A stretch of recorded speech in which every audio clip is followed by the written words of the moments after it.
A lot of this isn't going to make sense to you, and I'm sorry about that. I'm just going to start at the beginning, with the house.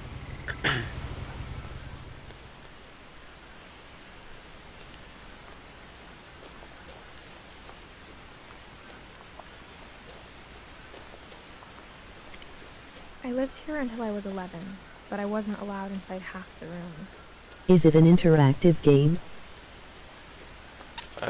I guess a little bit. Just watch. Inside the mailbox were bills from 7 years ago, marked urgent, open immediately. I hadn't been back since my brother Lewis's funeral.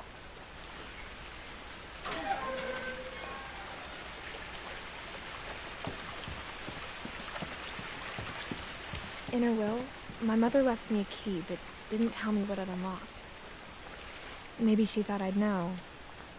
Or she thought the mystery would be enough to bring me back.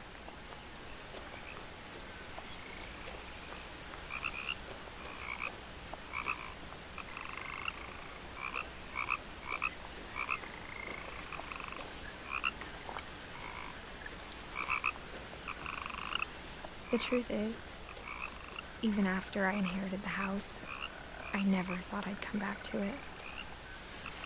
But now I had questions about my family that only the house knew the answers to.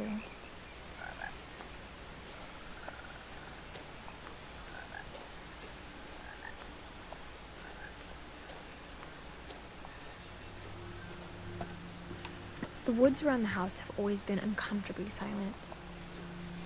As if they're about to say something, but never do.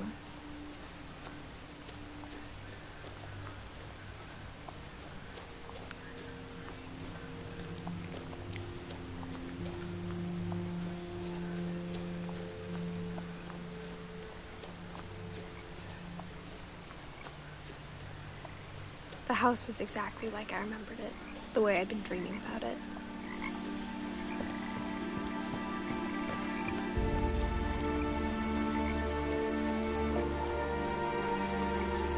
As a child, the house made me uncomfortable in a way I couldn't put into words.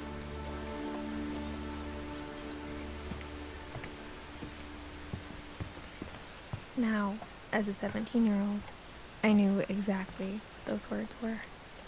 I was afraid of the house. I hoped the key might unlock the front door. It didn't. Looking in, I felt like the house itself had been waiting for me.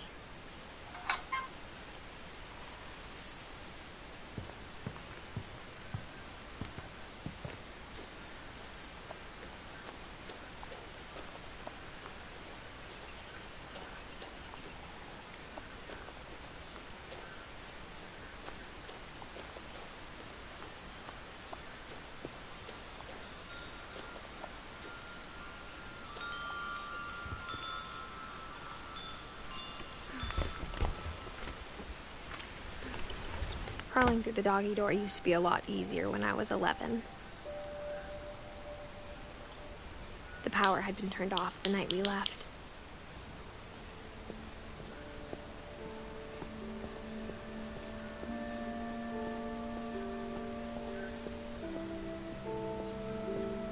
For the first time in years,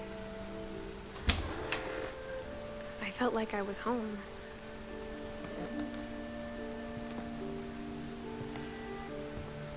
But instead of a family, there were just memories of one. Like how after Lewis started working at the cannery, we all got sick of eating salmon. Except our cat, Molly. Or how only one restaurant would deliver to our house, so we had Chinese a lot.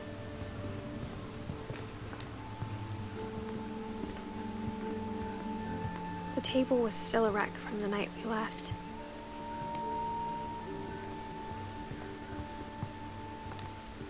My mom was the only one of us who could imagine. It was like a bomb had gone off, killing everyone but sparing the furniture. Oops.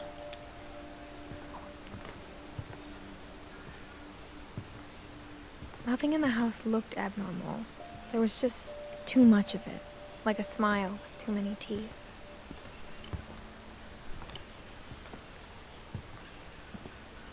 Mom always told me to stay out of the basement, so I wasn't too surprised when the key didn't fit.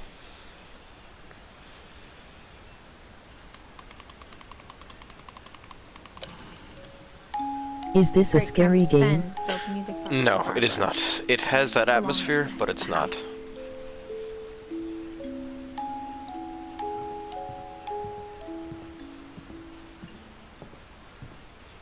My mom wasn't much of an optimist, but she never stopped believing that my brother Milton was alive.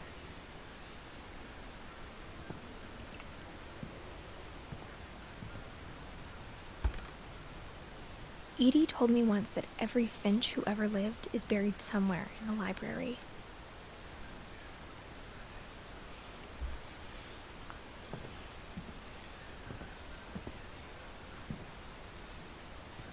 After Milton disappeared, Mom sealed up all the bedrooms.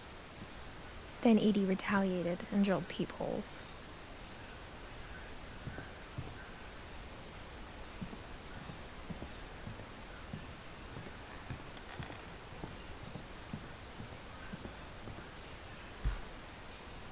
My Grandpa Sam spent 7 years sharing a room with his dead brother, Calvin.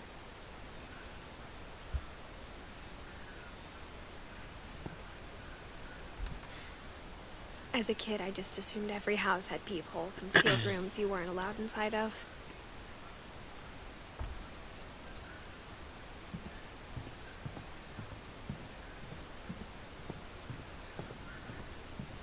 Whenever people ask me about my family, the first thing they always want to know about is Barbara.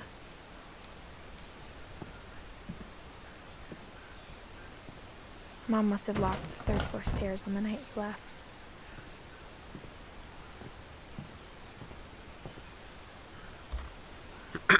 Barbara was a child star for 2 years, until America grew out of it. Edie's father, Odin, built the original house.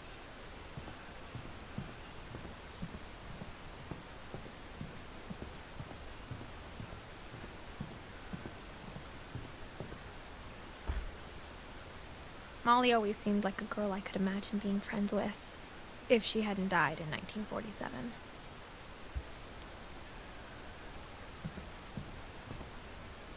I spent a lot of time playing in Great Uncle Walter's room. Lewis told me there were secret passages, but I never believed him.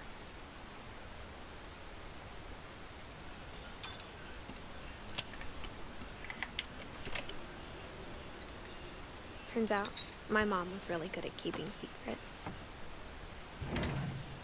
Now it was time to find out what my mom had been afraid of.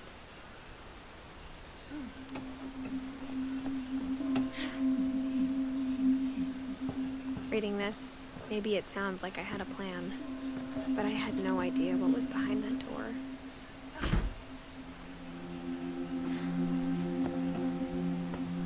Just like I had no idea where all this was gonna lead.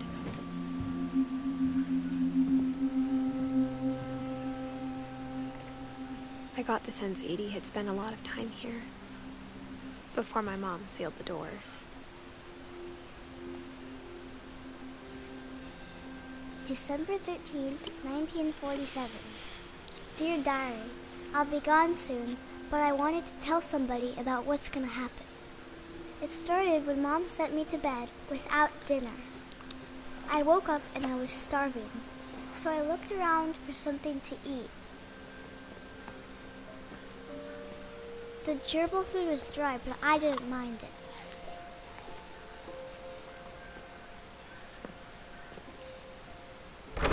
Mom, can I come out now? Sweetheart, it's late. Go to sleep.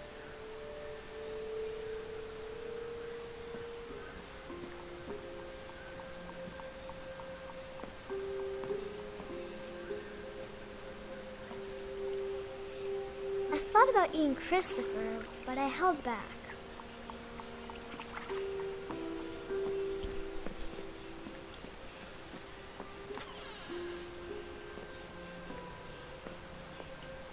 I kept eating and eating.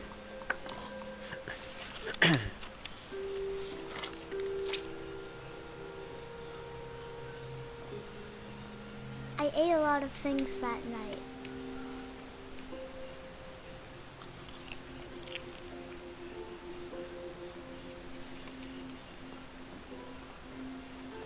Then I heard chirping outside my window.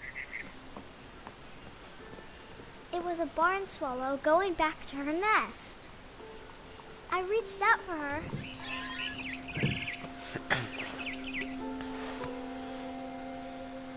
And suddenly,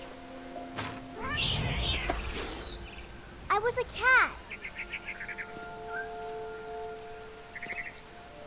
I tried to be quiet, but the bird was really scared.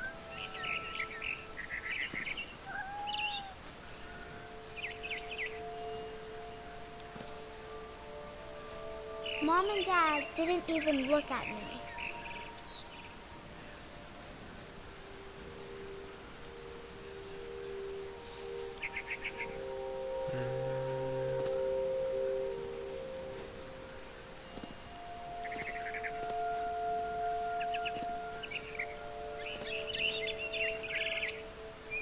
I jumped and I almost got her.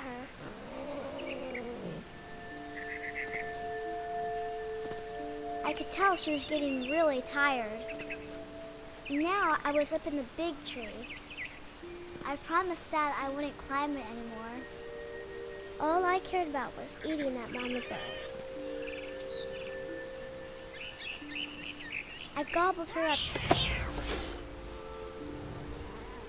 And suddenly, I was an owl. First, all I heard was the wind. Then I heard little teeth nibbling in the grass.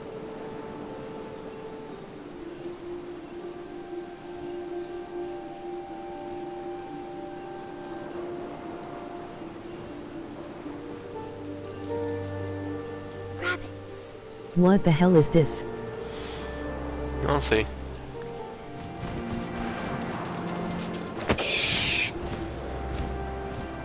I imagined his face looking up and seeing mine through my talons.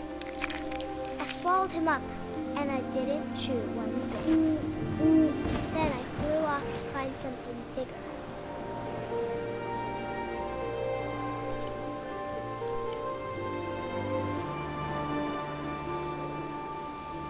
A mama rabbit.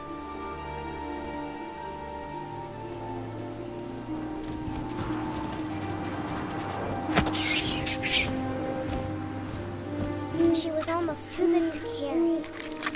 I started choking, but I couldn't stop eating. And suddenly, I was a shark.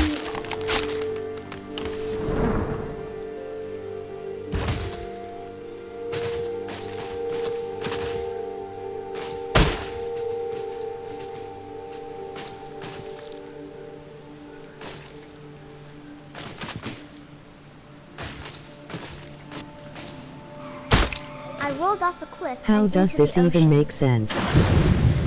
Now, I was hungrier than ever. Do you remember the berries that she ate? Those weren't obvious. Those obviously weren't real, but the stuff that it's made of are acidic and can make you hallucinate. So that's what this is. Fat, juicy seals. I tore off her flipper, and it tasted really good.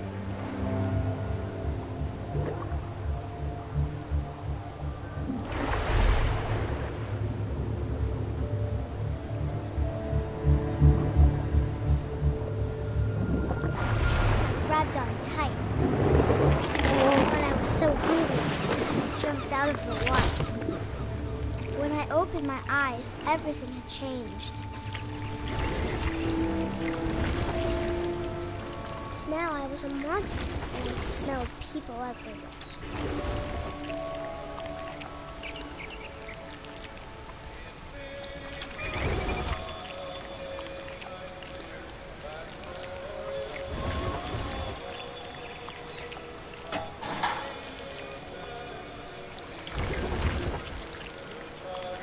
I was big, but I moved real quiet.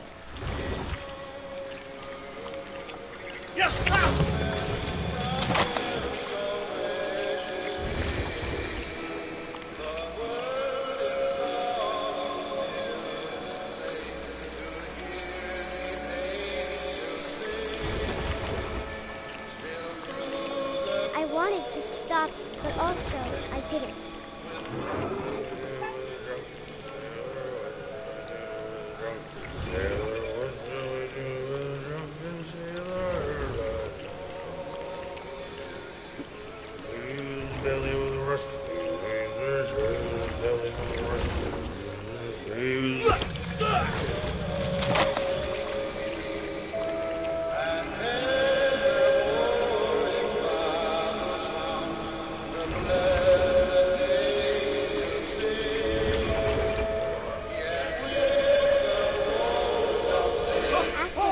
Passenger, I was still hungry. And across the water, I smelled something new. Something I had to have, so I swam towards it. I slithered onto the sand, and the good smell went into an old pipe.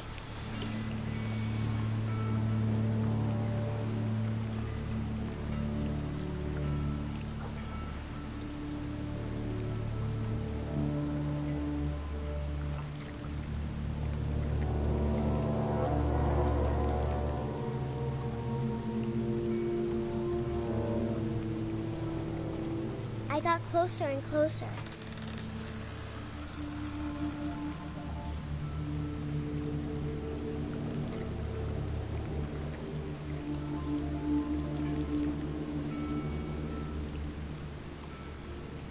All of my stomach started growling. And suddenly, I was me again. I held my breath for a long time, but I couldn't hear anything. I think it's waiting for me to fall asleep. But it's not going to wait much longer. It needs to be, and we both know I will be delicious.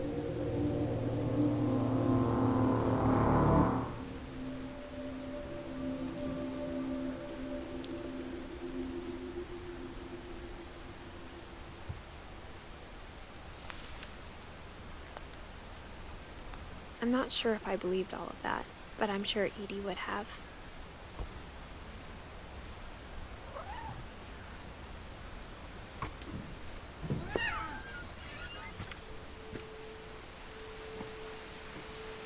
This will be obvious later, but my mom never told me any of these stories. Edie would have, but Mom didn't like bringing up the past. Though, when we adopted a stray kitten, she was the one who named it Molly.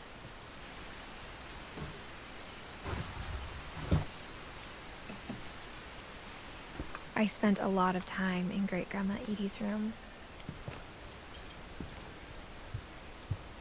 Her room was like a museum. For 500 years, the Finches have been famous throughout Norway for their fortune and misfortune. Odin Finch buries the latest victims of the family curse, his wife Ingeborg and their newborn son, Johan. On January 7th, 1937, he set sail with his family and his house, hoping to leave the curse behind.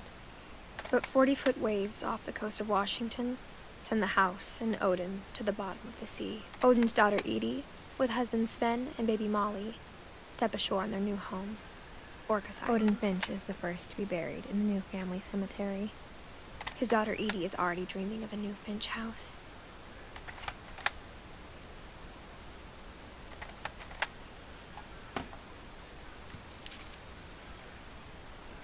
Whatever's wrong with this family, it goes back a long ways.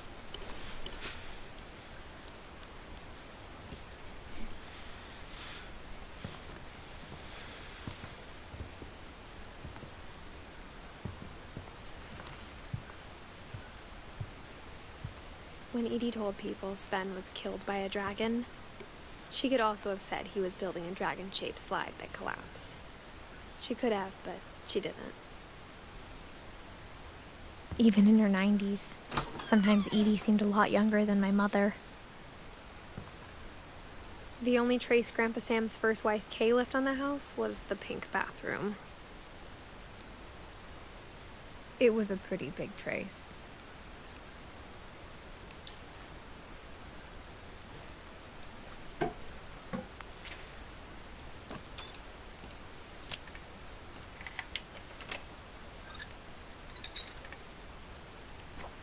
There's a secret in this bathroom. It's in the last place you would look. It isn't in the cupboard. It's hidden in this book.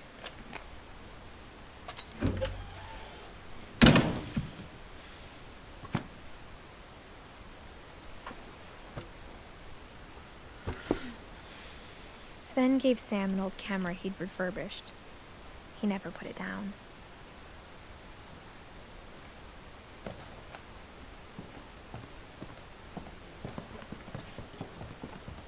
From the paintings on the wall, it was clear my brother Milton had been here before me.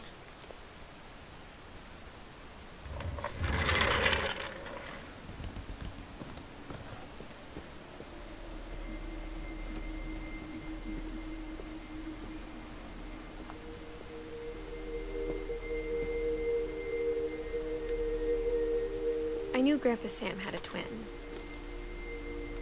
and that he never talked about him. I guess my grandpa didn't like history any more than my mom did.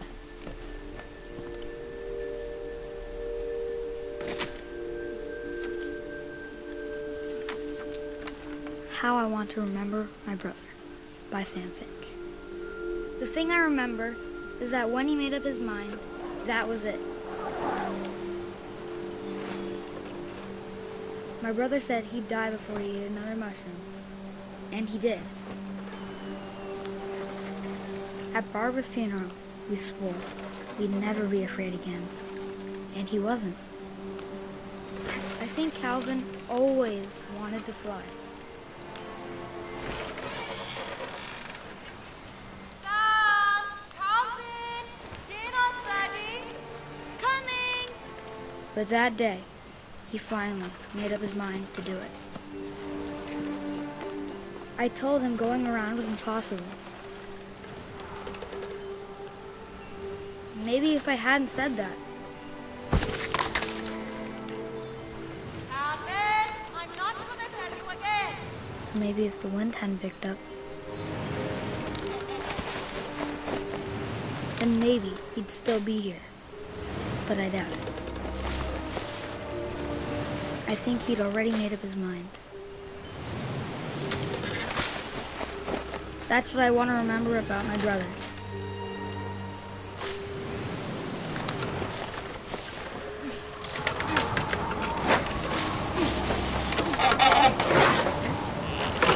The day he made up his mind to fly.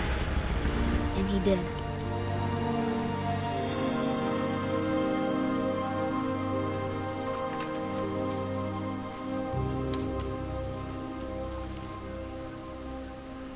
Calvin's story felt strangely familiar.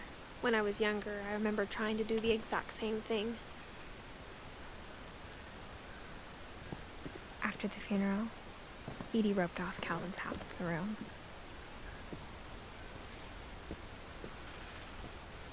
Mom said Grandpa Sam enlisted at 18 and never set foot in the room again.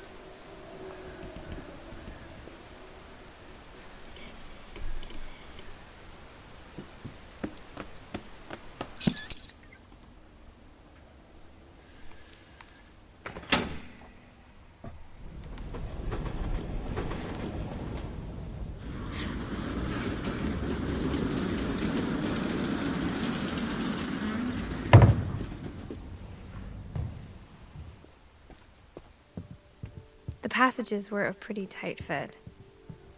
They'd obviously been built for smaller hands and bellies.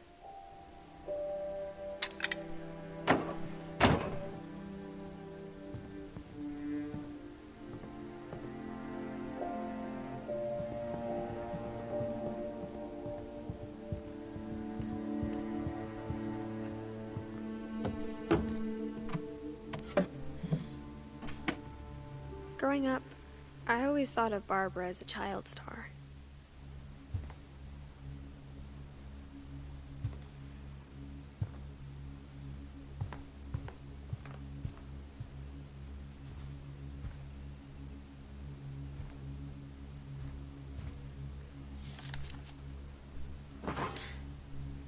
Of all the stories people wrote about Barbara's death, I'm surprised Edie saved this one.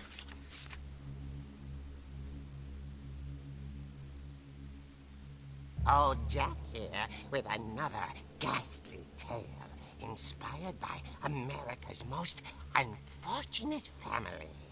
I'm calling it The Surprise Ending of Barbara Finch. As a child star, Barbara was famous for her scream. Now at 16, she was all washed up. A has-been. But in a lucky break, she'd been asked to perform her signature scream at a local convention for monster movie fans. It was just the boost her career needed. Unfortunately, her scream hadn't aged well. Getting better. I think you just need the right motivation. Her biggest fan and current boyfriend, Rick, was about to demonstrate when... Now that was a great scream. It was Barbara's father, Sven. He'd slipped into a table saw and had to be rushed to the emergency room. So Barbara got stuck babysitting her youngest brother, Walter. Her convention comeback was cancelled. Okay, I'm hearing frustration, but I'm not hearing terror. What if I tried... A gang of hoodlums in Halloween masks have been terrorizing Orcas Island tonight. Police are urging residents to... That came from the basement. You're right! Also, I loved your delivery on that. Why is your basement door locked? Because my dad likes making puzzles and secret passages. There's a key hidden in the music box. The secret is to keep winding and winding until finally the key pops out. Thanks, babe. I'll be back in a sec. 20 minutes later, Rick hadn't returned. So Barbara went to look for him, right on cue. She reached for the music box.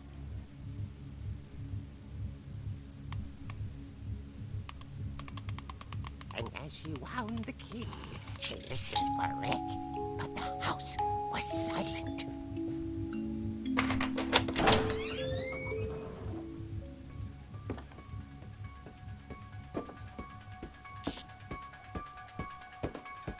She found Rick's crutch and imagined the worst.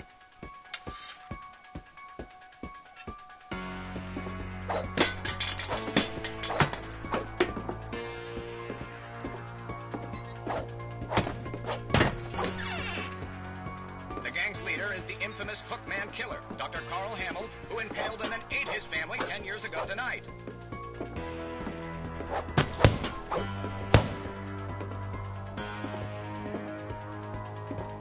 The old fridge rattled and grew still.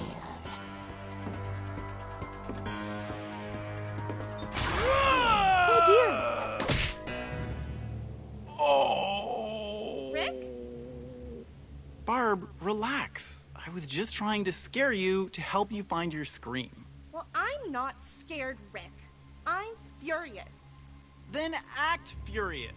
All I'm getting from you now is that you're hurt and confused and you're... She threw him out, but she kept a little something to remember him by. Barb, Have you seen my other crutch?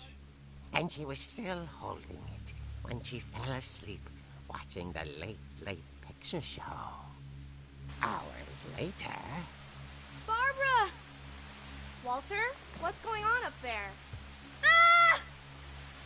Okay, I'm coming up, but if this is a trick, you're dead, Walter.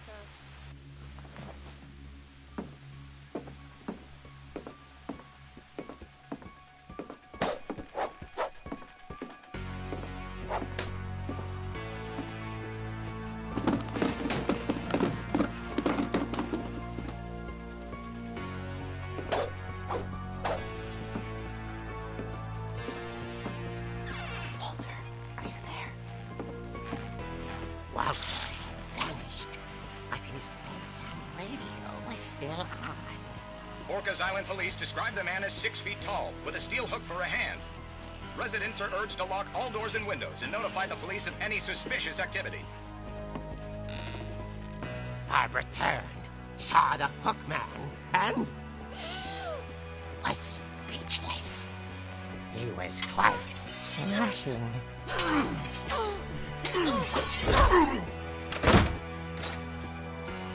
And he realized he couldn't get enough of Barbara. Okay, Barbara, there's gotta be another way out of here. That night, she played her part beautifully.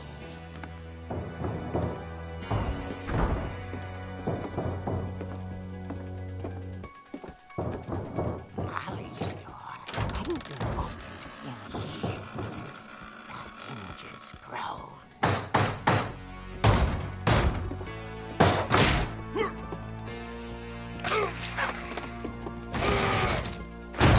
He wasn't moving, but she sensed the story might not be over yet.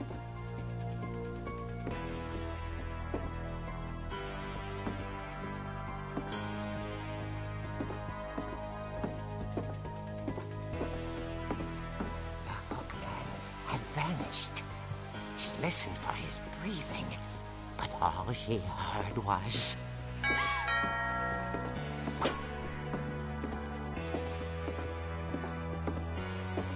At the door, she heard whispering. It was coming from inside the house.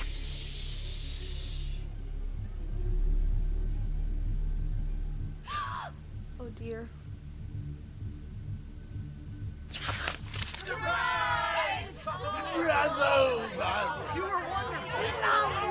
The monsters had come to surprise her.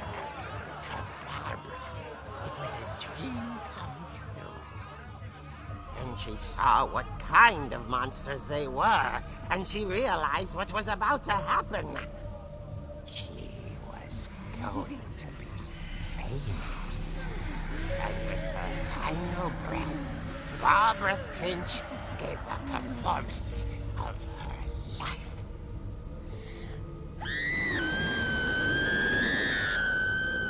I wasn't there myself, but I hear Barbara was magnificent.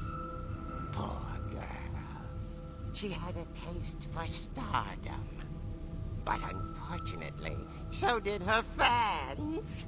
Of course, the police blamed it all on poor Rick, who disappeared the same night. And little Walter, hiding under his bed the whole time. He took it all pretty hard, but that's another story. As for Barbara, tucked inside the music box is all they ever found of her. Her ear. Now that's what I call a real eerie tale.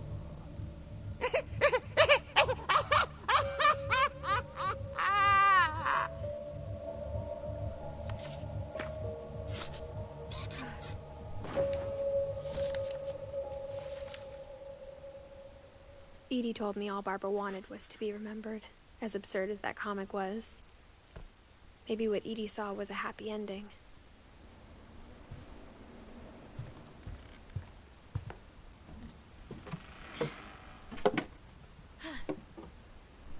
I guess now I know why Mom didn't like me playing with the music box.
Mom said the basement was off limits, unless I wanted another tetanus shot.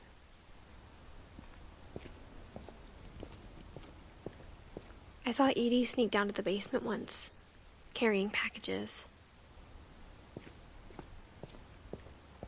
I thought maybe she was hiding presents.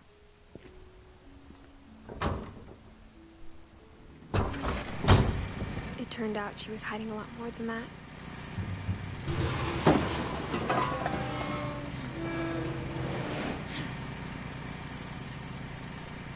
I remember asking Mom once about where Walter had gone. She said after Barbara died, he got as far away as he could.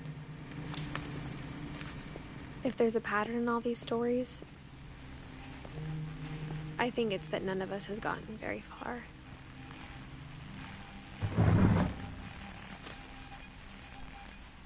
Goodbye, everyone.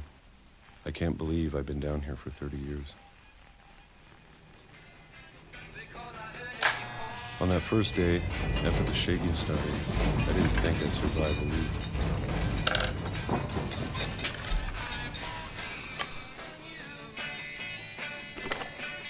But after a few days, I settled into a routine.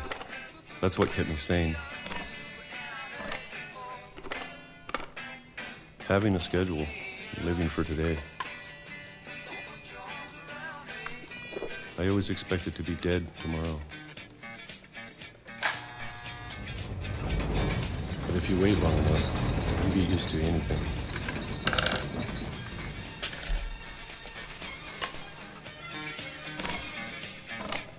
Even a monster on the other side of the door starts to feel normal. Almost friendly.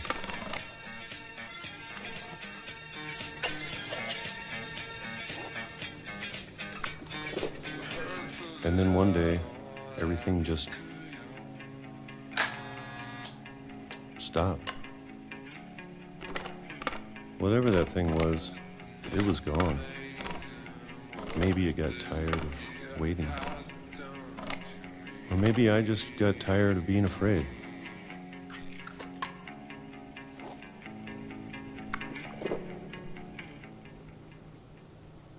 It's been a week now, the longest in 30 years. I'm done waiting. I have to leave. Well, I still can.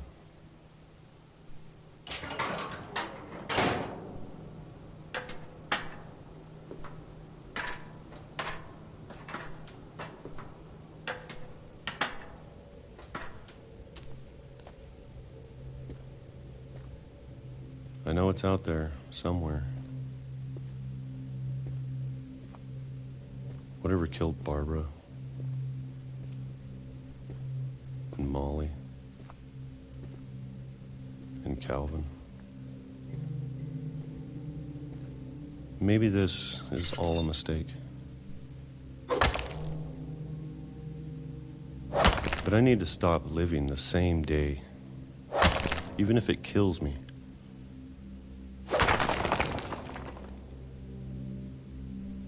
Whatever's out there, I want you to know I'm ready for it. I'm going to appreciate all of it, especially the food. I don't mind if I only have a year left. Or a month. Or a single week. I'd be happy with one new day. I can already imagine the sun on my face.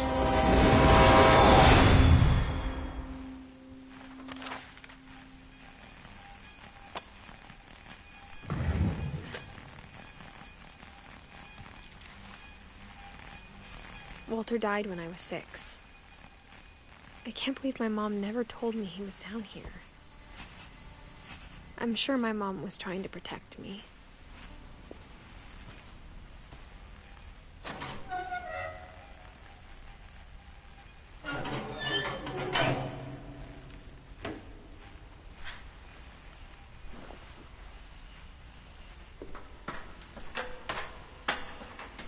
Maybe she was afraid I'd end up like Walter. But if she never told me about an uncle under the house, I can only imagine what else she was hiding. I don't want to make the same mistakes she made, trying to bury something that's still alive.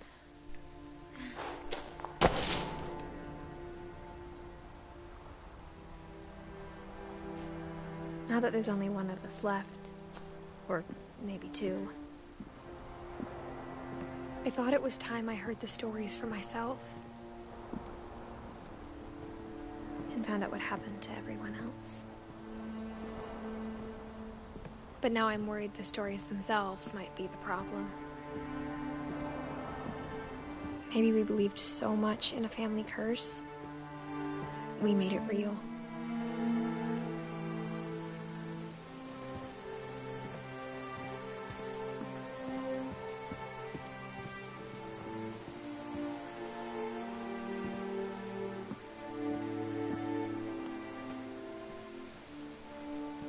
I don't know if I should even be writing this.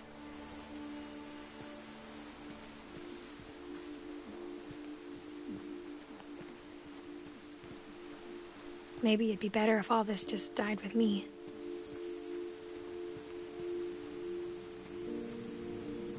But I thought you should know about your family.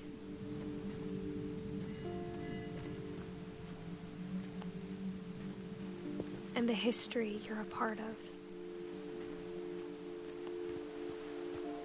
Though to be honest, I feel as lost as you probably do right now.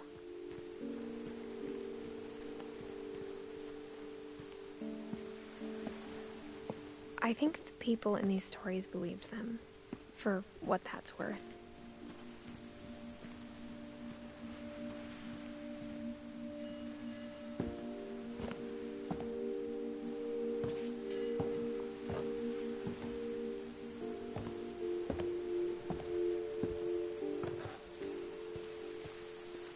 You look at the house, that history of imagination and stubbornness and madness, any of it seems possible.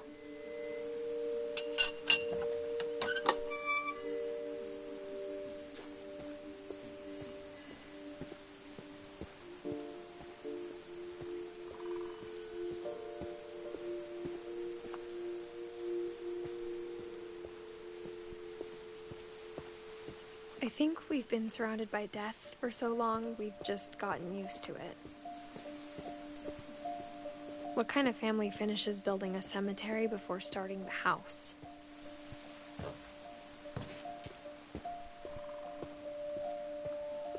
It's embarrassing for me to admit this, but the pet cemetery made me more uncomfortable than the human one. 3 of the gerbils were mine, and 2 had been my fault. Sven built the house, but it was Edith who designed the cemetery.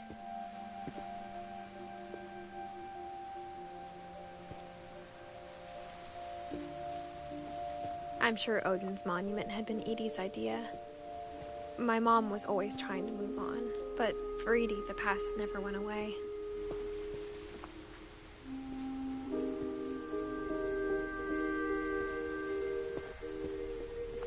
She could see it poking out of the water at low tide,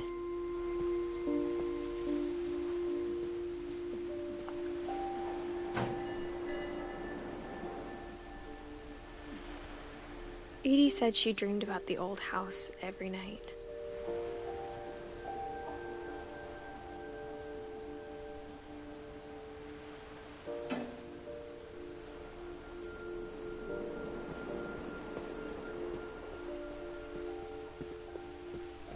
Edie's side was always easier for me to understand. But the older I get, the more I can see where my mom was coming from. Her dad had been pretty strict, but it wasn't enough to save her brothers. She was just trying to do better. She lost 2 of her brothers, just like I did. I get why she tried so hard to protect us. We never found Milton's body, so my mom insisted we were putting up a monument, not a tombstone.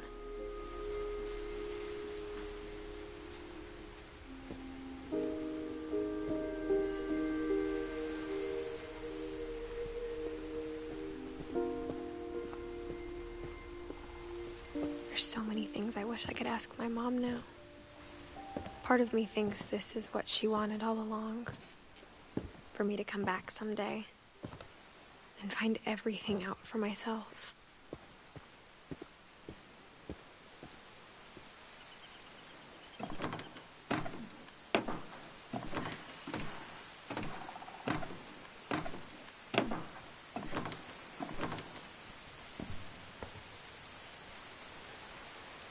But looking back on it now,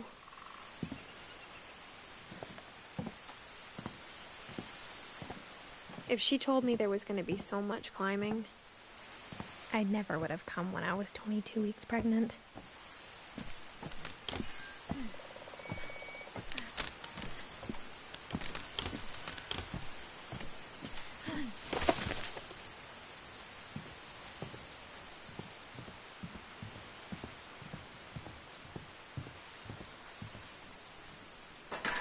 I never met Grandpa Sam, but I think he and my mom had a lot in common.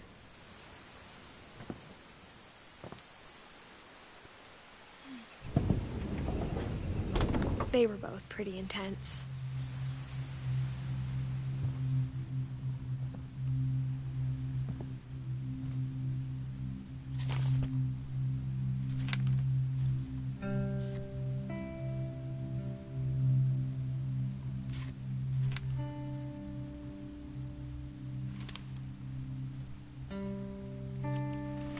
Dawn, I promise, you'll never forget this weekend. Yes, sir. These memories are gonna last a lifetime. Mm-hmm. Perfect. Am I gonna have to shoot anything? It's gonna rain the whole weekend, isn't it? I will never forget this weekend, Dad. That's the spirit. Please just take the damn picture. Hey, smile, Dawn. Okay, got it. I'm gonna take some pictures, okay? Just be careful. That camera's older than you are.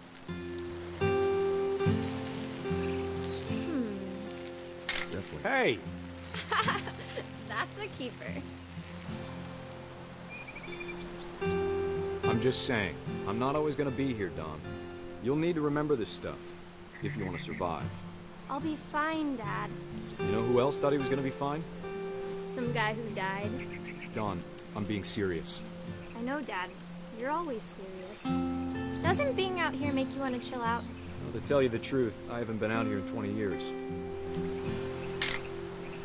Dawn, don't you think you could find something more interesting to photograph? You don't need to waste any more film on me, kiddo.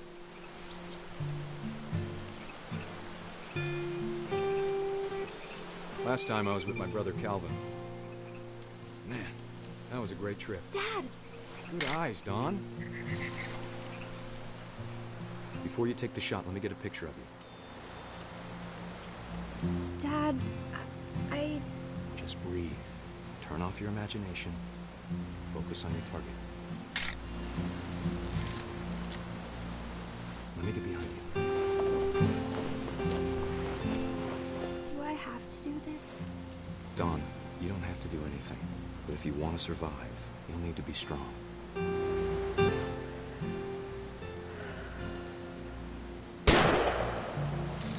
Great shot, Don!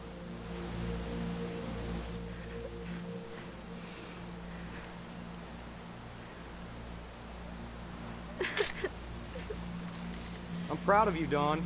Always remember that, okay?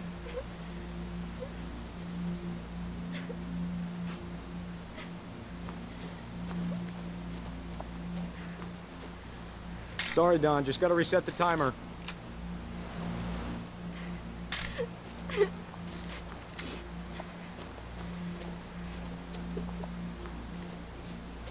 Dad, it's twitching.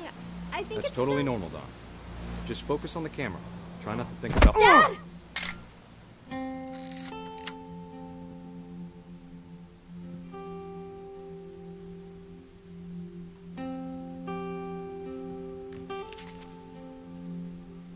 Of all these stories, that's the one I wish most that my mom had told me.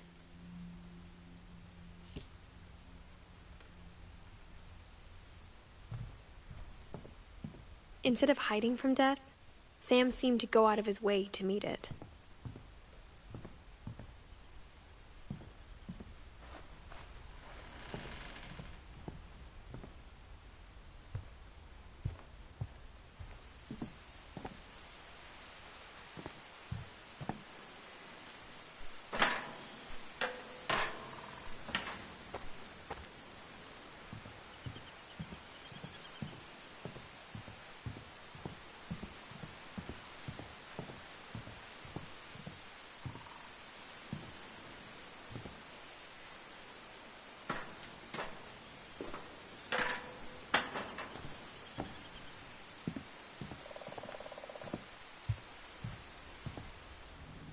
Sam spent his life shooting photos, but Mom said he got nervous being in front of the camera. I guess we're all afraid of something.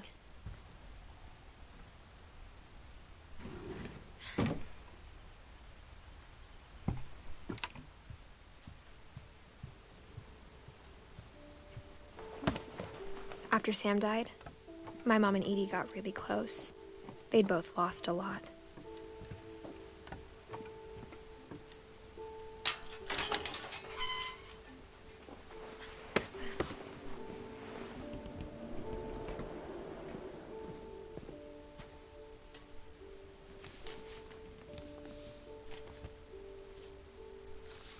Dear Kay, do you remember the way Gregory used to laugh when he thought he was alone?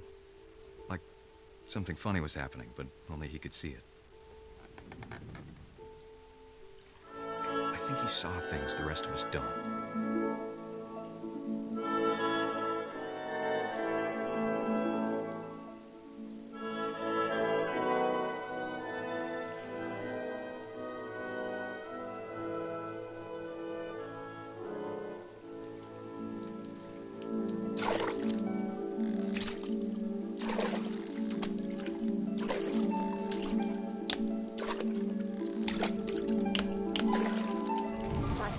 Gregory, it's time to...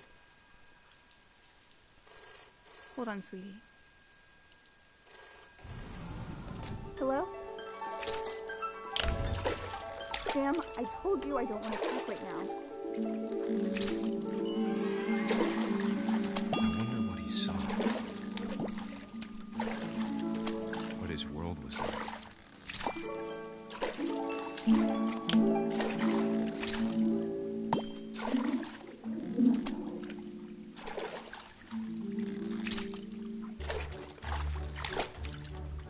Reminded me so much of Calvin. Lost in his imagination. Whatever it was he saw, it sure made him happy.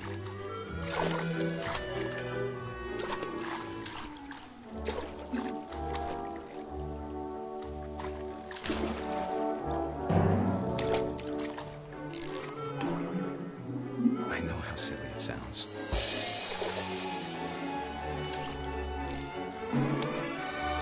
But I worried about a baby being too happy. But I could feel him slipping away.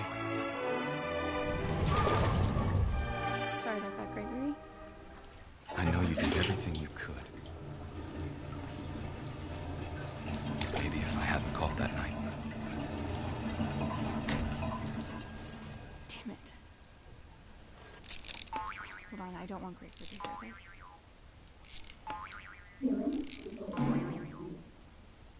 I wish he could have told us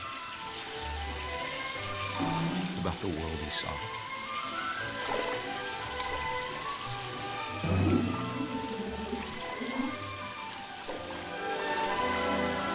There's so much I don't understand about Gregory, about everything.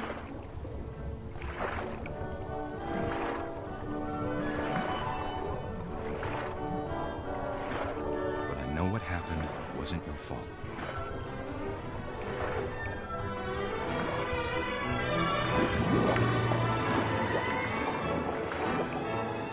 I'm sure he's happy.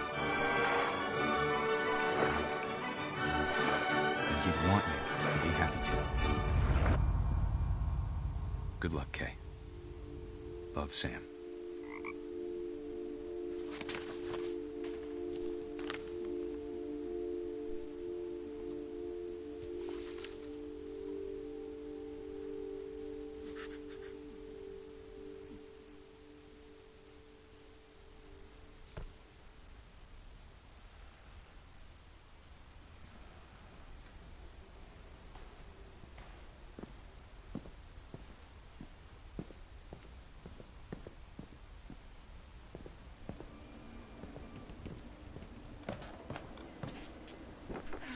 My mom moved up to the loft after her brothers died. At the time, it was as far away as she could get.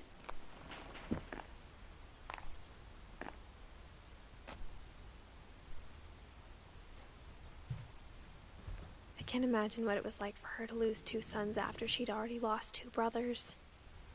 She spent a summer building houses in Calcutta, where she met my dad, Sanjay.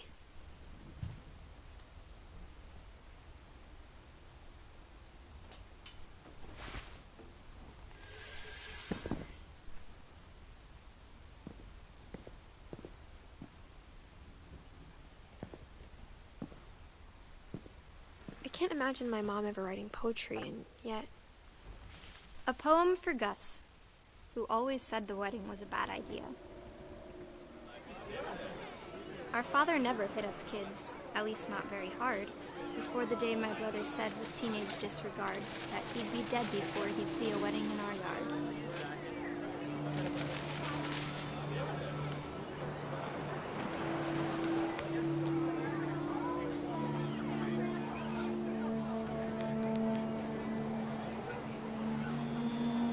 My father made him come, of course, but Gus stood far apart, just flew his kite and bottled up the storm inside his heart.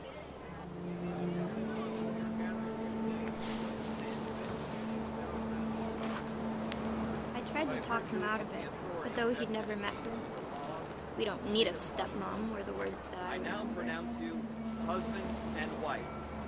You may kiss the bride.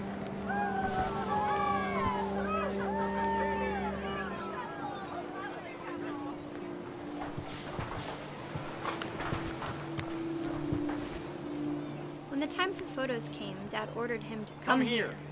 But Gus declined, and as a sign held up his middle finger.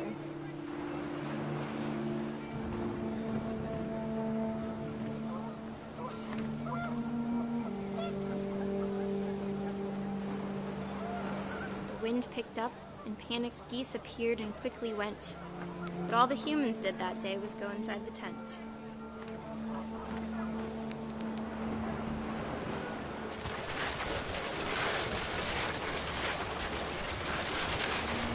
Rain came down in buckets then, but no one seemed afraid that nature might destroy the tent our dad had crudely made.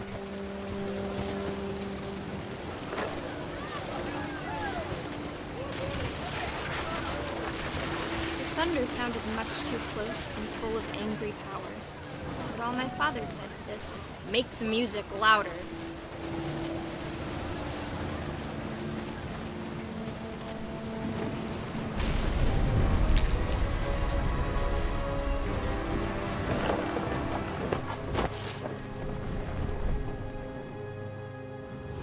I wish that I could truly say I thought about you on that day. Out there on the beach alone, just you, the wind, the sea, and foam. But I didn't. Until we found you.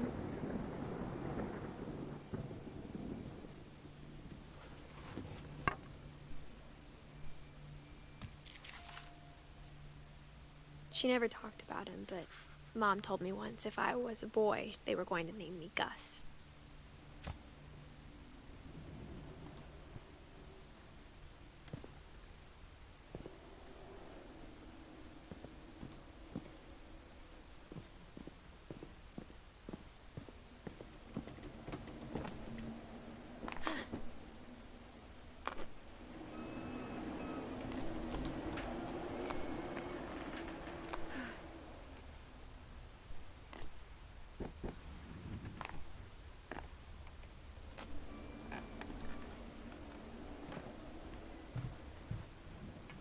My mom moved to India a week after graduation and got a job teaching English. Louis was born a year later.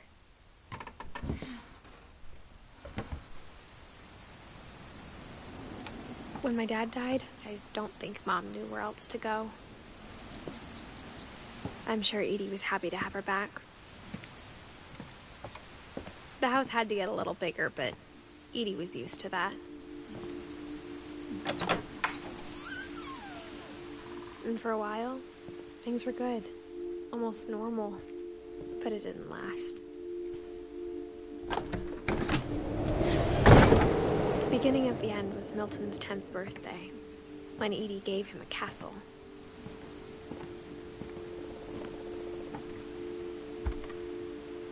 After Milton disappeared, the only thing he left behind was a room full of paintings.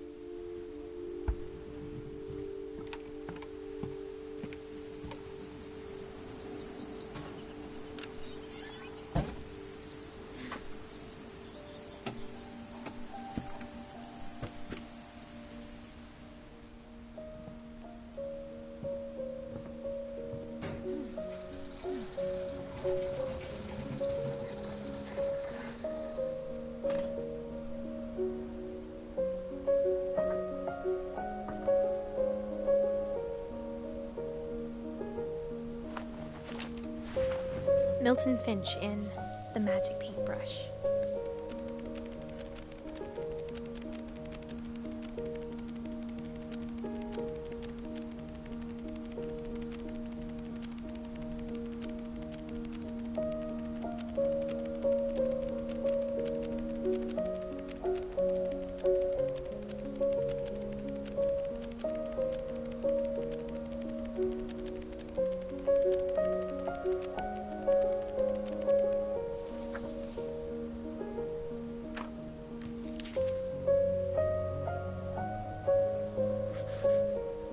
I was 4 when Milton disappeared.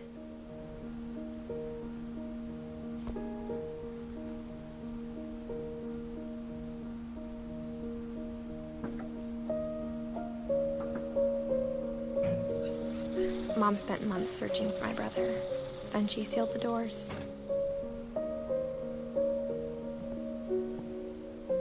Whatever Milton had found in the house, Mom didn't want it getting out.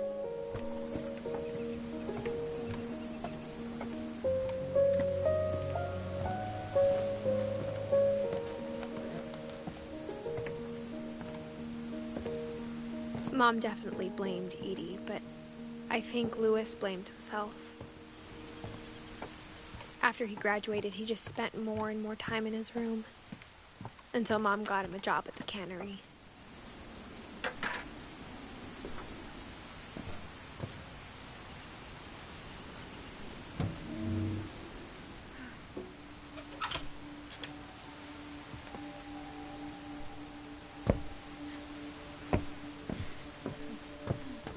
Louis's room smelled very, very familiar. That part of him lived on. Louis and I spent a lot of time playing games together, but he was surprisingly bad at them. He died a lot.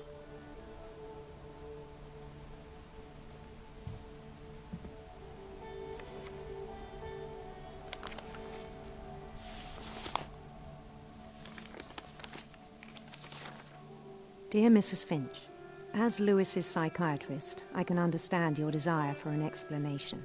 As I see it, the trouble began in January, shortly after we convinced your son to seek treatment for substance abuse. Newly sober, I believe Lewis first noticed the monotony of his daily life.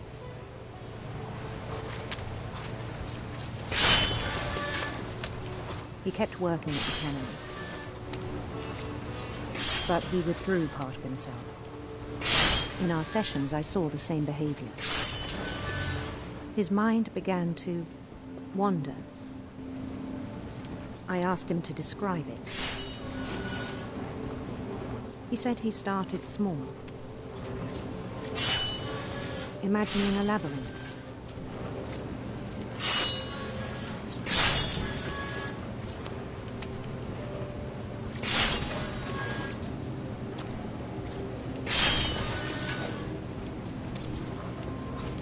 He'd feel his way about.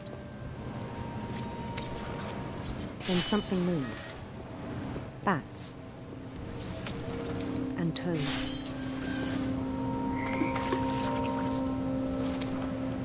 And things that have not names. He knew it was all in his head. But he took it very seriously. I had hoped he'd find himself.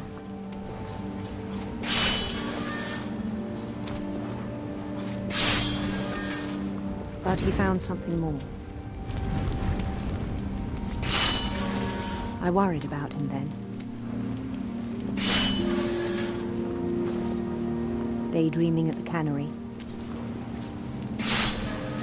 I spoke with his boss. But he said Lewis had become a model employee. Methodical, tireless, focused. Like a whole new Lewis.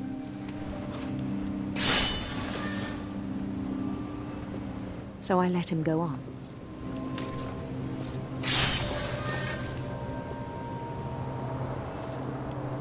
I even encouraged him. It seemed very promising at first.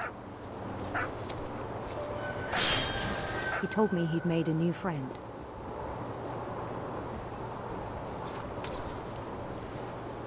On the edge of a city he named Lewis Topia. He built the city up slowly, brick by brick. Then he made musicians.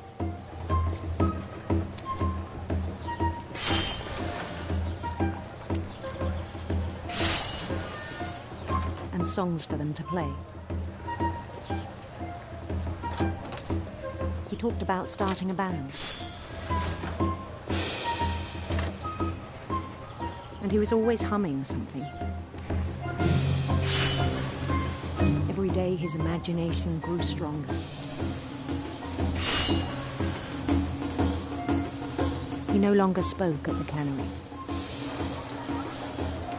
But his chopping was as reliable as ever. Then one day it struck him that all the cheering crowds, even the stones under his feet,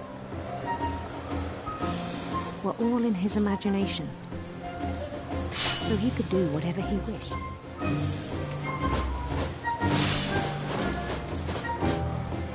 He held an election for mayor. And he won. They begged him to stay, but his mind was already wandering. It became a game for him.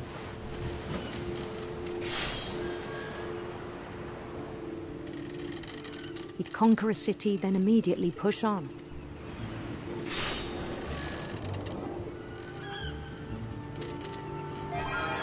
New Louisville.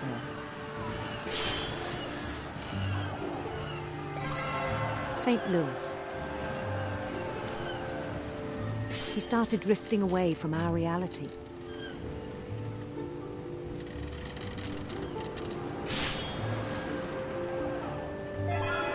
Minneapolis, until one day he forgot to go home from the cannery. Even as his mother pleaded with him, part of Lewis kept sailing on.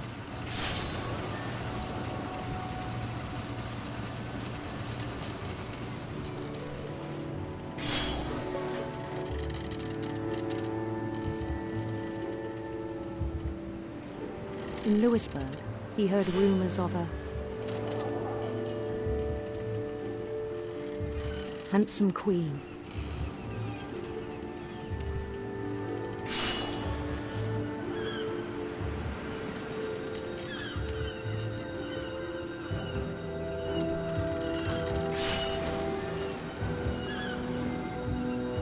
The queen was on her own quest for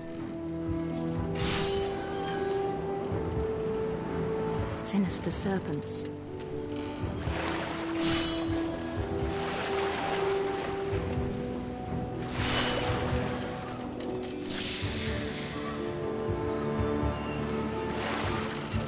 He followed the sound of her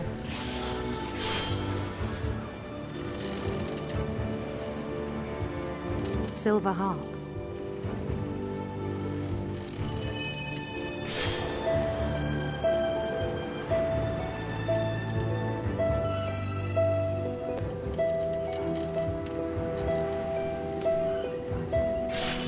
His chase led him to a golden palace east of the sun and west of the moon. Even then, his logic remained sound. He knew the world was all in his imagination.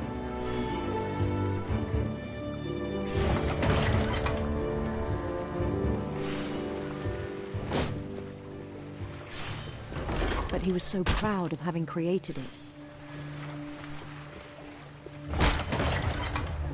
In his own eyes, he'd become something greater than a king.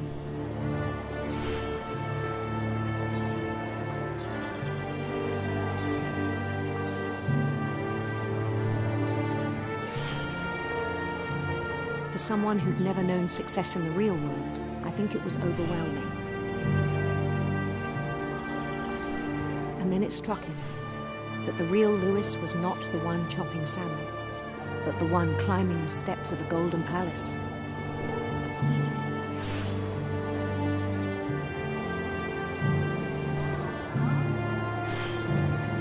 My imagination is as real as my body, he told me. It was hard to argue with him.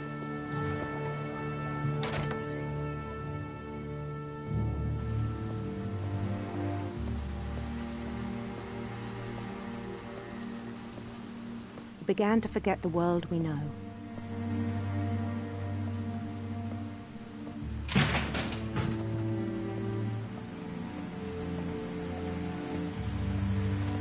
I think it pained him to remember Lewis, the cannery worker.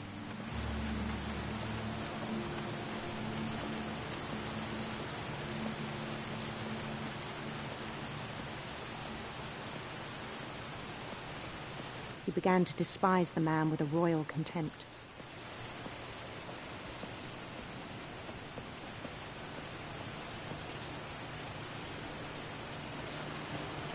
I still thought I could save him. Even after he said he was being crowned king over all the lands of wonder. The palace would be packed with his companions.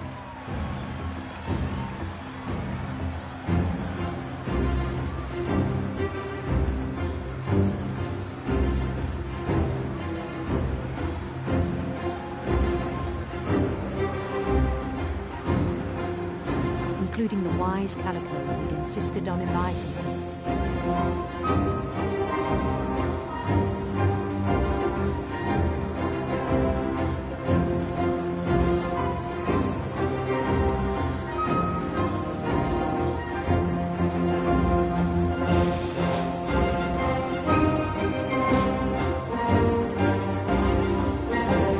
His queen waited, holding his crown.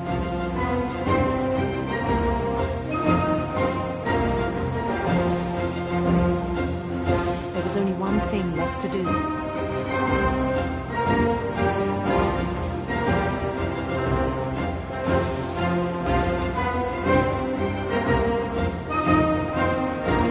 Bend down his head.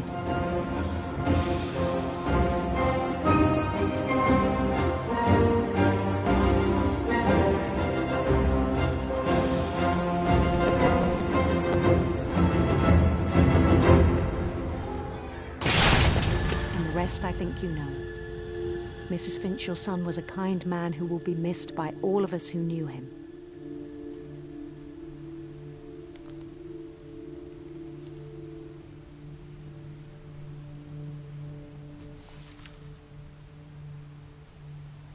My brother was really cool. I wish you could have met him.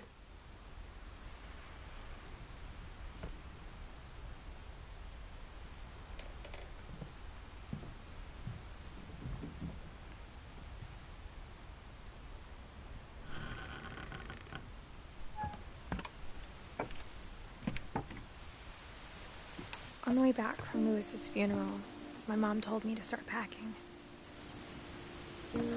She waited until the day before we left to tell Edie.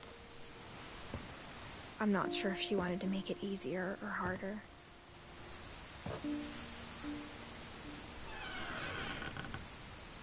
I wish we'd stayed. But I understand why we left.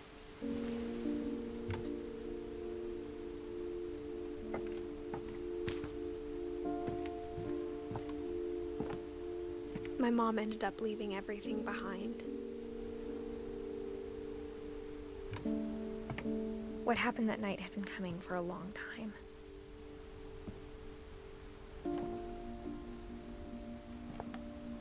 Maybe it should have come sooner.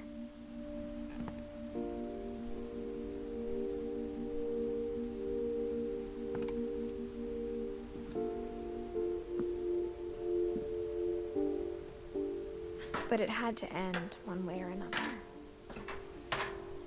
All that's left now is to tell you about that last night.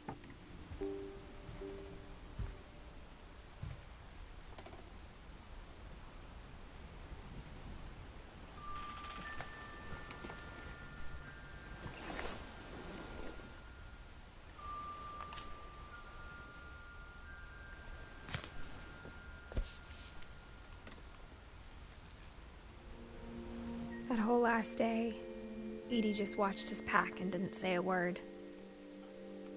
Until supper, when she raised her glass and said, "To our final night together, and all our final nights apart." Grandma, you know what I said about alcohol. Some of your medications are very Edith, specific. I left a present for you in the hallway. Why don't you go open it? The grown-ups have to argue now. I'm sorry, you're right. We're all leaving tomorrow. Let's just enjoy our last... I'm not leaving. Edith, you're excused.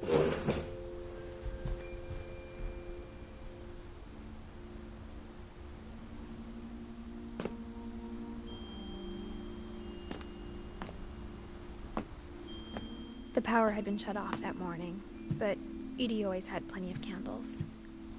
When my mom sealed the library, I don't think she knew about the other entrance. Or that Edie had a key to it.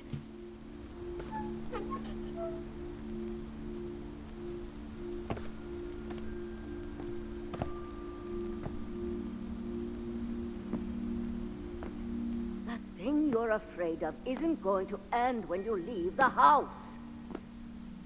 Edith has a right to know these stories. My children are dead because of your stories. I think it's best if Edith and I leave tonight. We'll have the nursing home send a van for you in the morning, okay?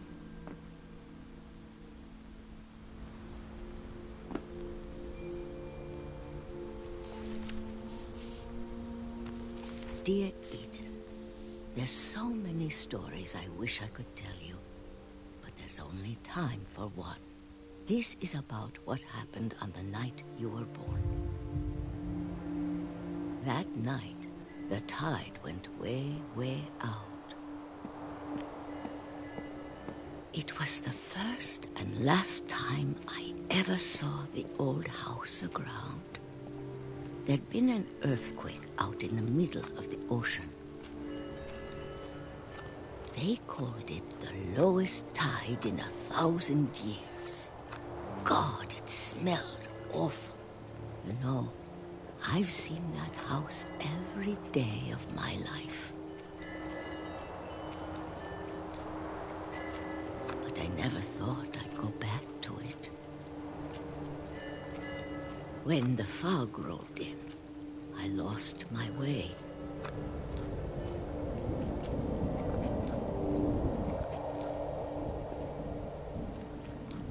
I got turned around.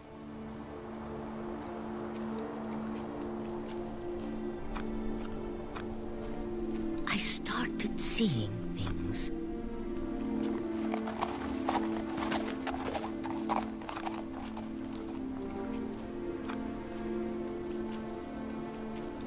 Things I'd forgotten had ever existed.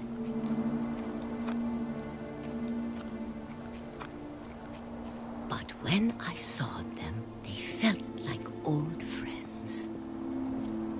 That night, a lot of things came back to me. Or maybe I came back to them.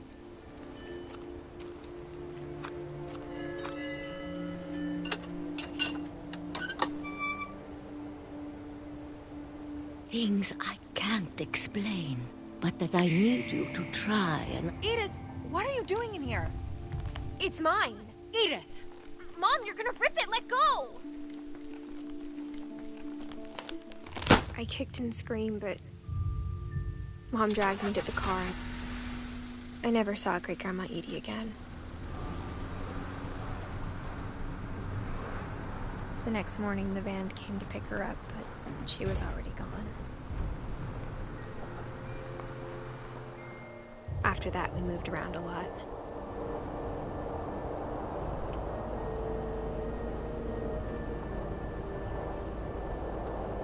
We both tried to make the best of it.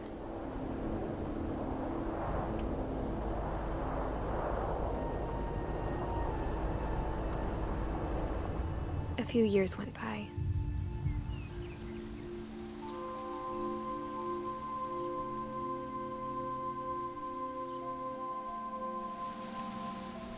My mom didn't like to talk about it. But she started getting sick a lot. The rest happened pretty quickly.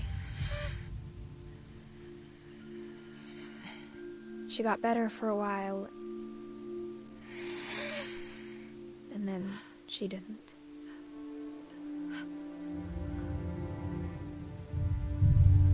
And then I was alone.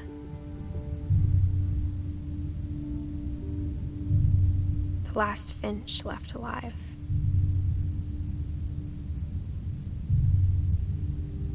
Until I found out about you. I'm still not sure what to tell you about all this. If we lived forever, maybe we'd have time to understand things. But as it is, I think the best we can do is try to open our eyes. And appreciate how strange and brief all of this is. This journal was supposed to be for you. But now I hope you'll never see it. I just want to meet you and tell you all these stories myself. But I guess if you're reading this now, things didn't work out that way.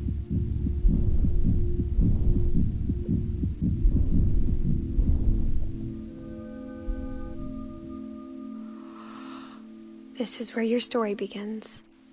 I'm sorry I won't be there to see it. It's a lot to ask, but I don't want you to be sad that I'm gone. I want you to be amazed that any of us ever had a chance to be here at all. Good luck.